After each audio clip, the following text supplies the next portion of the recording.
తెలంగాణ రాష్ట్రంలో 10 సంవత్సరాలుగా కుటుంబ నియంతృత్వ దోపిడీ పరిపాలన జరుగుతూ ఉంటే ఆ యొక్క దోపిడీ పరిపాలన నుంచి ప్రజాపాలన వైపు తెలంగాణ ప్రజల్ని నడపడానికి తాను మధ్యవర్తిత్వం చేసి ఈ రాష్ట్రానికి ముఖ్యమంత్రి అయ్యిండు.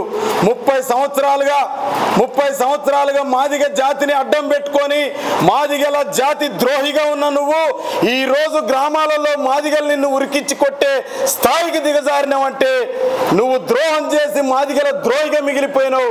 ఆయన ఈ తెలంగాణ ప్రజలకు సమన్వయకర్తగా ఉండి రాష్ట్రానికి ముఖ్యమంత్రి అయ్యిండు. బ్రోకరిజం చేసిన రేవంత్ రెడ్డి ముఖ్యమంత్రి అయితే ద్రోహం చేసిన నువ్వు జాతి ద్రోహిగా మిగిలినావు.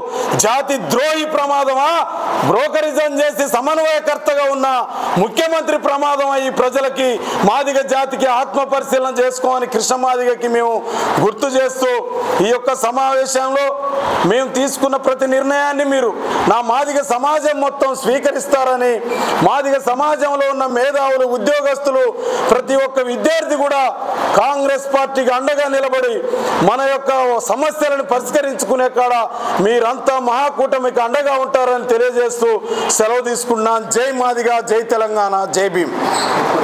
ఒక 2 నిమిషాలు అన్నా తెలంగాణ మాదిగ సంఘాల మహాకూటమి vice chairman lawyer Mallanna garu మాట్లాడతారు.